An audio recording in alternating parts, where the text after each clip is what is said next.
Hello दोस्तों, historical story में आपका स्वागत करते हैं। आज हम बात करेंगे भारत में इस्लाम धर्म के बारे में। दोस्तों, आपका प्यार हमारे लिए बहुत महत्वपूर्ण है। ऐसे ही वीडियो को लाइक करें और अगर चैनल पर नए हैं तो सब्सक्राइब करें। भारतीय गणतंत्र में हिंदू धर्म के बाद इस्लाम मजहब दूसरा सर्वाधिक प्रचलित बड़ा मजहब है। भारत में मूल धर्म हिंदू, बौद्ध, जैन, सिख धर्म है। इस्लामिक मजहब जो देश की जनसंख्या का 14.2% है, 2011 की जनगणना के अनुसार 17.2 करोड़ हैं। भारत पर इस्लाम पहली बार 7वीं शताब्दी में आया था और तब से इस्लामी सभ्य व्यक्तियों ने भारत आते हुए भारत की मूल संस्कृति में अपना बहुत योगदान दिया। घोघा, गुजरात में बरवाड़ा मस्जिद 623 ईस्वी से पहले निर्मित हुई। मैथिला, केरल में चेरामन जामा मस्जिद 629 ईस्वी में बनवाई गई और तमिलनाडु के पल समुद्र के द्वारा बनाया गया था। मोहम्मद गौरी भारत पर आक्रमण करते हुए बार बार आया। कट्टर इस्लामिक सत्ताधीशों द्वारा भारत में इस्लाम का प्रचार प्रसार बहुत ज्यादा किया गया था। भारत में विवाह, विरासत और वक्फ संपत्ति से जुड़े मुसलमानों के अधिकार मामले मुस्लिम व्यक्तिगत कानून द्वारा नियंत्रित होते हैं। भारत की मुस्लिम आबादी विश्व की तीसरी सर्वाधिक है और दुनिया भर में सबसे अधिक मुस्लिम अल्पसंख्यक आबादी है। भारत में अधिकांश मुसलमान भारतीय जातीय समूह से संबंधित हैं, जिसमें भारत से बाहर के भी कुछ मुस्लिम शामिल हैं, मुख्य रूप से फारस और मध्य एशिया के। 2011 की जनगणना के अनुसार भारत में मुसलमानों की कुल जनसंख्या का सर्वाधिक संकेंद्रण 47% है, जो 3 राज्यों में निवास करते हैं: उत्तर प्रदेश, पश्चिम बंगाल और बिहार। उत्तर प्रदेश में मुसलमानों की संख्या 4 करोड़ 7 लाख है, जो 19.3% है। पश्चिम बंगाल में यह संख्या 3 करोड़ 2 लाख है, जो 27% है, और बिहार में 1 करोड़ 75 लाख है, जो 16.9% है। मुसलमान लक्षद्वीप में, जो 2001 में 93% थे, और जम्मू और कश्मीर में, जो 2011 में 68% थे, स्थानीय जनसंख्या के बहुमत का प्रतिनिधित्व करते हैं। मुसलमानों की उच्च संख्या असम में 35%, पश्चिम बंगाल में 28% और दक्षिणी राज्य केरल में 27.7% पाई जाती है। आधिकारिक तौर पर भारत में मुसलमानों की तीसरी सबसे बड़ी आबादी है, जो इंडोनेशिया और पाकिस्तान के बाद आती है। पाकिस्तान में भारत की तुलना में अधिक मुसलमान हैं, जैसा कि पाकिस्तान में 2017 की जनगणना के अस्थायी परिणाम बताते हैं, जो 25 अगस्त 2017 को जारी किए गए थे। पाकिस्तान की आबादी 20 करोड़ 70 लाख है। पाकिस्तान की जनगणना के अंतिम परिणामों में गिलगित बाल्तिस्तान और आज़ाद कश्मीर के आंकड़ों को शामिल नहीं किया गया है, जो कि अंतिम रिपोर्ट में शामिल होने की संभावना है, जो 2018 में आएगी। 2017 के अनुसार मुस्लिम आबादी के शीर्ष 5 देश हैं: इंडोनेशिया, आबादी 225 मिलियन, प्रतिशत 12.65; पाकिस्तान, आबादी 212 मिलियन, 7,42,631, प्रतिशत 11; भारत, आबादी 189 मिलियन, प्रतिशत 10.97; बांग्लादेश, आबादी 148 मिलियन, 6,07,000, प्रतिशत 9.18; मिस्र, आबादी 80 मिलियन, 24,000, प्रतिशत 4.94। भारत में देश के अन्य धार्मिक समुदायों की तुलना में मुसलमानों में एक बहुत उच्च कुल प्रजनन दर (TFR) है। उच्च जन्म दर और पड़ोसी देश बांग्लादेश से प्रवासियों के आगमन की वजह से भारत में मुसलमानों का प्रतिशत 1991 में 10% से बढ़कर 2001 में 17% हो गया है। कुल वृद्धि दर में मुस्लिम जनसंख्या वृद्धि दर हिंदुओं की वृद्धि दर की तुलना में 30% से भी अधिक है। हालांकि 1991 से भारत में सभी धार्मिक समूहों की प्रजनन दर में सबसे बड़ी गिरावट मुसलमानों के बीच हुई है। जनसांख्यिक ने भारत में मुसलमानों के बीच उच्च जन्म दर के पीछे कई कारकों को बताया है। समाजशास्त्री रोजर और पेट्रिसिया जेफेरी के अनुसार धार्मिक नियतिवाद के बजाय सामाजिक, 2 से अधिक विवाह और आर्थिक स्थिति को उच्च मुस्लिम जन्म दर के लिए मुख्य कारण मानते हैं। भारतीय मुसलमान अपने हिंदू समकक्षों की तुलना में अधिक गरीब और कम शिक्षित हैं। विख्यात भारतीय समाजशास्त्री बीथवा के प्रसाद का तर्क है कि चूंकि भारत की मुस्लिम आबादी हिंदू समकक्षों की तुलना में शहरी है, मुसलमान शिशु मृत्यु दर करीब 12% है, जो कि हिंदुओं की तुलना में अधिक है। हालांकि अन्य समाजशास्त्रियों का कहना है कि धार्मिक कारकों को उच्च मुस्लिम जन्म दर समझा सकता है। सर्वेक्षणों से संकेत मिलता है कि भारत में मुसलमान परिवार नियोजन के उपायों को अपेक्षाकृत कम अपनाने को तैयार होते हैं और मुस्लिम महिलाओं में अधिक प्रजनन अवधि होती है, क्योंकि हिंदू महिलाओं की तुलना में उनका विवाह काफ़ी छोटी उम्र में हो जाता है। 1983 में केरल में केसी झचारिया द्वारा किए गए एक अध्ययन से पता चलता है कि औसत रूप से मुस्लिम महिलाओं ने 4.1 बच्चों को जन्म दिया था, जबकि एक हिंदू महिला ने केवल 2.9 के औसत से ही बच्चों को जन्म दिया। धार्मिक रिवाज और वैवाहिक प्रथाओं को भी उच्च मुस्लिम जन्म दर के कारणों के रूप में उद्धृत किया गया है, लेकिन भारत के अलावा ये धार्मिक मान्यता अन्य मुस्लिम देशों में नहीं है। पॉल कुरित्ज के अनुसार भारत में हिंदुओं की तुलना में मुसलमान आधुनिक गर्भ निरोधक उपायों के अधिक प्रतिरोधी हैं और परिणाम के रूप में मुस्लिम महिलाओं की तुलना में हिंदू महिलाओं में प्रजनन दर में गिरावट अधिक है। 1998-99 में आयोजित राष्ट्रीय परिवार और स्वास्थ्य सर्वेक्षण के अनुसार भारतीय मुसलमान दंपति भारत के हिंदू परिवारों की तुलना में अधिक बच्चे पैदा करने को काफ़ी हद तक एक आदर्श मानते हैं। इसी सर्वेक्षण में यह भी बताया गया है कि 49% से भी अधिक हिंदू परिवार नियोजन को सक्रिय रूप से मानते हैं, जबकि 15% ही मुसलमान दंपति परिवार नियोजन को मानते हैं। 1996 में लखनऊ जिले में आयोजित एक सर्वेक्षण से पता चलता है कि 69% मुस्लिम महिलाएं परिवार नियोजन को अपने धर्म के खिलाफ मानती थीं, जबकि सर्वेक्षण से यह पता चलता है कि कोई हिंदू महिला परिवार योजना के खिलाफ धर्म को अवरोध नहीं मानती। भारतीय प्रधानमंत्री द्वारा नियुक्त 2006 की समिति के अनुसार भारत की मुस्लिम आबादी 21वीं सदी के अंत में 360 से 415 मिलियन तक हो जाएगी, या भारत की कुल अनुमानित जनसंख्या का 45%। एक प्रमुख भारतीय पत्रकार स्वप्न दास गुप्ता ने भारत में मुस्लिम जनसंख्या वृद्धि दर से संबंधित चिंताओं को उठाया और कहा कि हो सकता है कि भारत के सामाजिक तालमेल को प्रतिकूल तरीके से प्रभावित कर सकता है।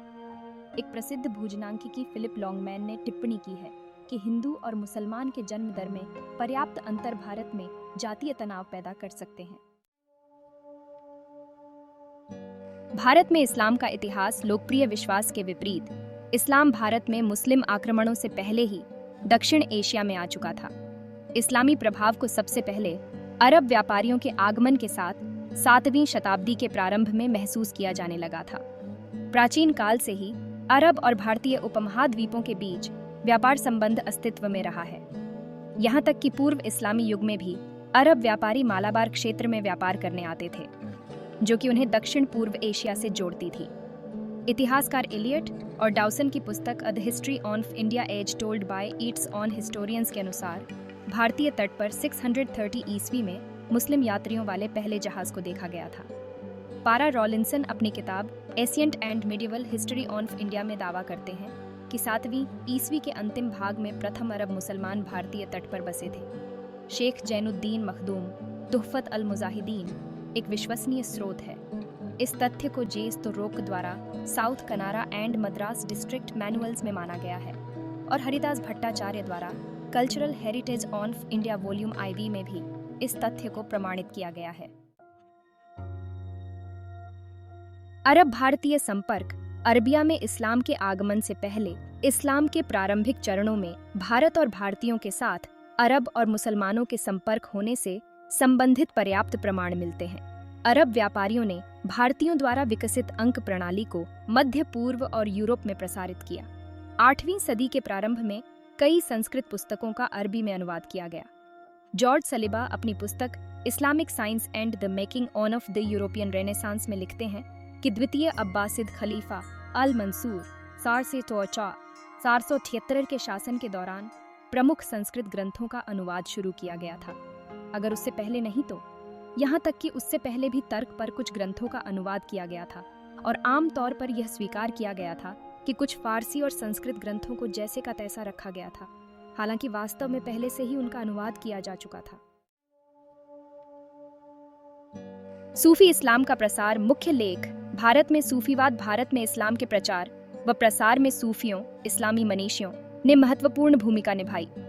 इस्लाम के प्रसार में उन्हें काफी सफलता प्राप्त हुई, क्योंकि कई मायने में सूफियों की विश्वास प्रणाली और अभ्यास भारतीय दार्शनिक साहित्य के साथ समान थी, विशेष रूप से अहिंसा और अद्वैतवाद। इस्लाम के प्रति सूफी रूढ़िवादी दृष्टिकोण ने हिंदुओं को इसका अभ्यास करने के लिए आसान बनाया है।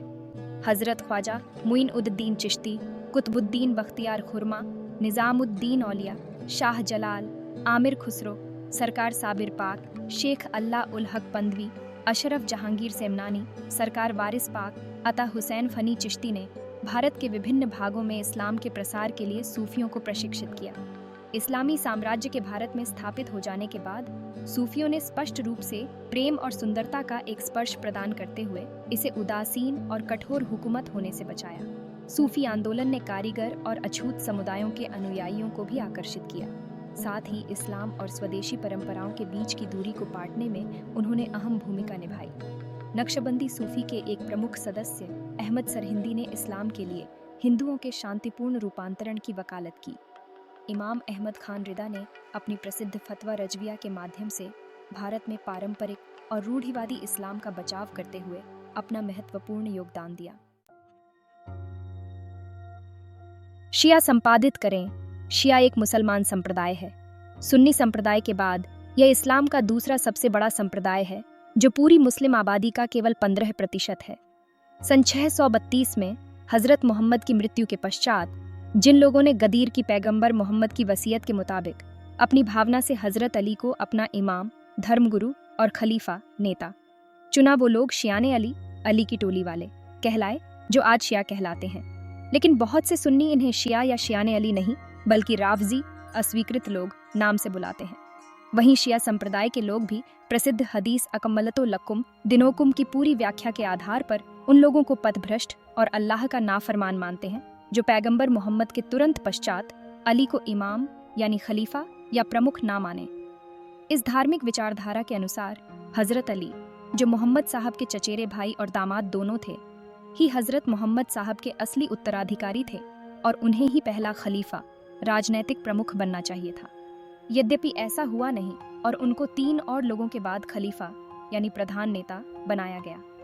अली और उनके बाद उनके वंशजों को इस्लाम का प्रमुख बनना चाहिए था, ऐसा विश्वास रखने वाले शिया हैं। सुन्नी मुसलमान मानते हैं कि हजरत अली सहित पहले 4 खलीफा अबू बकर, उमर, उस्मान तथा हजरत अली सतपथी राशिदुन थे, जबकि शिया मुसलमानों का मानना है कि पहले 3 खलीफा इस्लाम के अवैध तरीके से चुने हुए और गलत प्रधान थे और वे हजरत अली से ही इमामों की गिनती आरंभ करते हैं और इस गिनती में खलीफा शब्द का प्रयोग नहीं करते।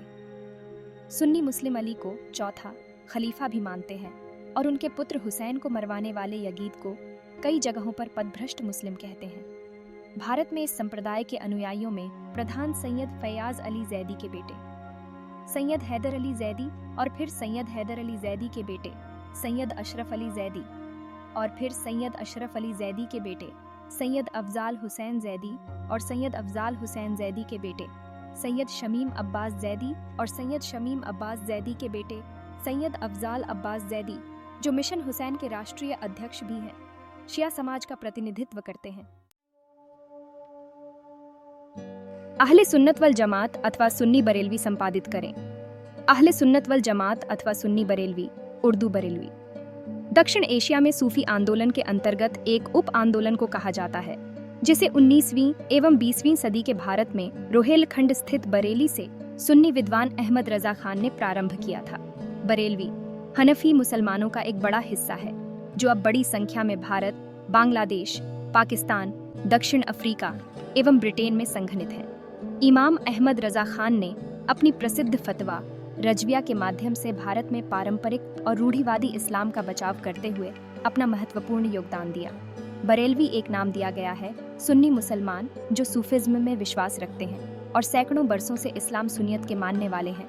उनको आला हजरत इमाम अहमद रजा खान के लगाव की वजह से बरेलवी बोलते हैं। प्रभावित था।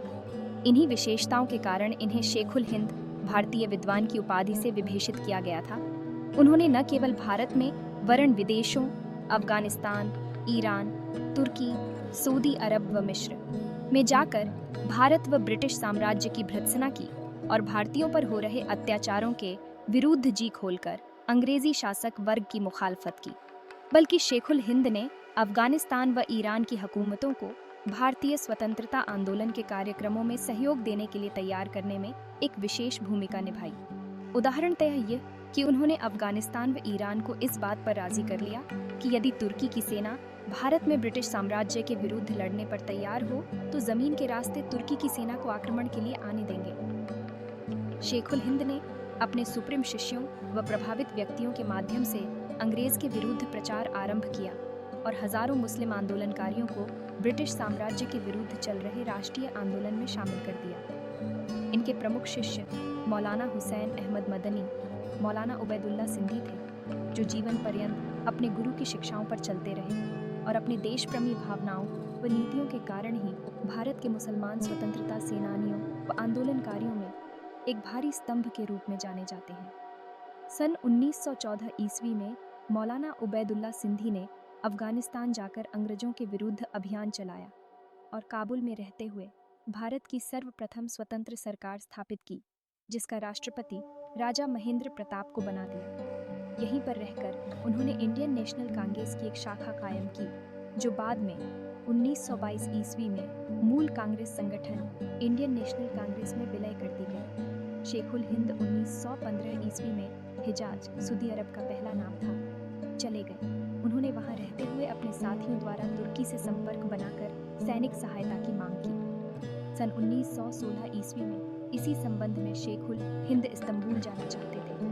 मदीने में उस समय तुर्की का गवर्नर गालिब तैनात था। शेख उल हिंद को इस्तांबुल के बजाय तुर्की जाने के लिए कहा, परंतु उसी समय तुर्की के युद्ध मंत्री अनवर पाशा हिजाज पहुंच गए। शेख उल हिंद ने उनसे मुलाकात की और अपने आंदोलन के बारे में बताया। अनवर पाशा ने भारतीयों के प्रति सहानुभूति प्रकट की और अंग्रेज साम्राज्य के विरुद्ध युद्ध करने की एक गुप्त योजना तैयार की। हिजाज से यह गुप्त योजना गुप्त रूप से शेख उल हिंद ने अपने शिष्य मौलाना उबैदुल्ला सिंधी को अफगानिस्तान भेजा। मौलाना सिंधी ने इसका उत्तर एक रेशमी रुमाल पर लिखकर भेजा। इसी प्रकार रुमालों पर पत्र व्यवहार रहा। यह गुप्त सिलसिला तहरीक ए रेशमी रुमाल के नाम से इतिहास में प्रसिद्ध है। इसके संबंध में सर रोलेट ने लिखा है कि ब्रिटिश सरकार इन गतिविधियों पर हक्का बक्का थी। दारुल उलूम देवबंद के पास आज अपने कई बड़े बड़े भवन हैं, जिनमें कई मस्जिदें भी हैं, लेकिन दारुल उलूम देवबंद के पास शुरू में अपना कोई भवन न था, बल्कि इसकी शुरुआत छत्ते वाली मस्जिद से हुई। इसके आंगन में एक अनार का पेड़ था। इसके नीचे एक उस्ताद ने एक शागिर्द को पढ़ाने से इस मदरसे की शुरुआत की। वह अनार का पेड़ 100 साल से भी ज्यादा अरसा बीत जाने के बावजूद फल देता रहा, जो कि एक आश्चर्य का विषय था। ये मस्जिद आज भी दारुल उलूम देवबंद के मुख्य भवन के मुख्य दरवाजे के पास स्थित है और इसमें आज भी पांचों समय पाबंदी से नमाज अदा की जाती है। इस मस्जिद में कुछ कमरे भी बने हुए हैं। दारुल उलूम से जुड़ी हुई अहम शख्सियतें अक्सर यहाँ क़ियाम करती हैं। भारतीय स्वतंत्रता आंदोलन में भूमिका टीपू सुल्तान, जिसे टाइगर ऑफ मैसूर के रूप में जाना जाता है, प्रमुख भारतीय राजाओं में से एक थे, जिन्होंने ब्रिटिश ईस्ट इंडिया कंपनी के खिलाफ लड़ाई की थी। अंग्रेजों के खिलाफ भारत के संघर्ष में मुस्लिम क्रांतिकारियों, कवियों और लेखकों का योगदान प्रलेखित है। तीतू मीर ने ब्रिटिश के खिलाफ विद्रोह किया था। मौलाना अबुल कलाम आज़ाद, हकीम अजमल खान और रफ़ी अहमद किदवई ऐसे मुसलमान हैं जो इस उद्देश्य में शामिल थे। अशफाक उल्लाह खां, वारसी हसरत, शाहजहांपुर उत्तर प्रदेश के अशफाक उल्लाह खां, उर्दू इशफाक उल्लाह खान, अंग्रेजी अशफाक उल्लाह खान, जन्म 1900, मृत्यु 1927, भारतीय स्वतंत्रता संग्राम के एक प्रमुख क्रांतिकारी थे। उन्होंने काकोरी कांड में महत्वपूर्ण भूमिका निभाई। ब्रिटिश शासन ने उनके ऊपर अभियोग चलाया और 19 दिसंबर सन 1927 को उन्हें फैजाबाद जेल में फांसी पर लटकाकर मार दिया गया। राम प्रसाद बिस्मिल की भांति अशफाक उल्लाह खां भी उर्दू भाषा के बेहतरीन शायर थे। उनका उर्दू तखल्लुस, जिसे हिंदी में उपनाम कहते हैं, हसरत था। उर्दू के अतिरिक्त वे हिंदी व अंग्रेजी में लेख एवं कविताएं भी लिखा करते थे। उनका पूरा नाम अशफाक उल्लाह खां वारसी हसरत था। भारतीय स्वतंत्रता संग्राम के संपूर्ण इतिहास में बिस्मिल और अशफाक की भूमिका निर्विवाद रूप से हिंदू मुस्लिम एकता का अनुपम आख्यान है। खान अब्दुल गफ्फार खान, सीमांत गांधी के रूप में प्रसिद्ध, एक महान राष्ट्रवादी थे, जिन्होंने अपने 95 वर्ष के जीवन में से 45 वर्ष केवल जेल में बिताया। भोपाल के बरकतुल्लाह गदर पार्टी के संस्थापकों में से एक थे, जिसने ब्रिटिश विरोधी संगठनों से नेटवर्क बनाया था। गदर पार्टी के सैयद शाह रहमत ने फ्रांस में एक भूमिगत क्रांतिकारी रूप में काम किया और 1915 में असफल गदर विद्रोह में उनकी भूमिका के लिए उन्हें फांसी की सजा दी गई। फैजाबाद, उत्तर प्रदेश के अली अहमद सिद्दीकी ने जौनपुर के सैयद मुस्तबा हुसैन के साथ मलाया और बर्मा में भारतीय विद्रोह की योजना बनाई और 1917 में उन्हें फांसी पर लटका दिया गया था। केरल के अब्दुल वक्कोम खदिर ने 1942 के भारत छोड़ो में भाग लिया और 1942 में उन्हें फांसी की सजा दी गई थी। उमर सुभानी, जो कि बम्बई के एक उद्योगपति करोड़पति थे, उन्होंने गांधी और कांग्रेस व्यय प्रदान किया था और अंततः स्वतंत्रता आंदोलन में अपने को कुर्बान कर दिया। मुसलमान महिलाओं में हजरत महल, असघरी बेगम, बाई अम्मा ने ब्रिटिश के खिलाफ स्वतंत्रता के संघर्ष में योगदान दिया है। 1498 की शुरुआत से यूरोपीय देशों की नौसेना का उदय और व्यापार शक्ति को देखा गया, क्योंकि वे भारतीय उपमहाद्वीप पर तेजी से नौसेना शक्ति में वृद्धि और विस्तार करने में रुचि ले रहे थे। ब्रिटेन और यूरोप में औद्योगिक क्रांति के आगमन के बाद यूरोपीय शक्तियों ने मुगल साम्राज्य का पतन करने के लिए एक महत्वपूर्ण प्रौद्योगिकीय और वाणिज्यिक लाभ प्राप्त किया था। उन्होंने धीरे धीरे इस उपमहाद्वीप पर अपने प्रभाव में वृद्धि करना शुरू किया। हैदर अली और बाद में उनके बेटे टीपू सुल्तान ने ब्रिटिश ईस्ट इंडिया कंपनी के प्रारंभिक खतरे को समझा और उसका विरोध किया। बहरहाल 1799 में टीपू सुल्तान अंततः श्रीरंगापट्टनम में पराजित हुए। बंगाल में नवाब सिराजुद्दौला ने ब्रिटिश ईस्ट इंडिया कंपनी के विस्तारवादी उद्देश्य का सामना किया और ब्रिटिशों से युद्ध किया। हालांकि 1757 में वे प्लासी की लड़ाई में हार गए। मौलाना आजाद भारतीय स्वतंत्रता आंदोलन के एक प्रमुख नेता और हिंदू मुस्लिम एकता की वकालत करने वाले थे।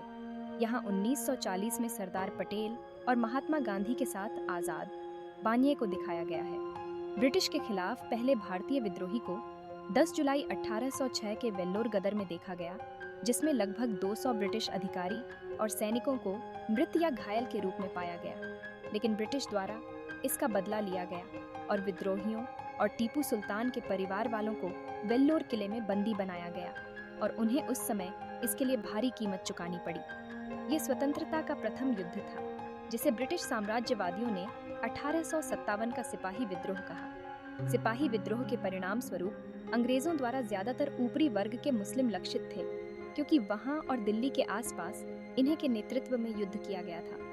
हजारों की संख्या में मित्रों और सगे संबंधियों। उम्मीद करते हैं दोस्तों हमारा ये वीडियो आपको पसंद आया होगा। मिलते हैं किसी दूसरे टॉपिक पर। Thank you for watching this video.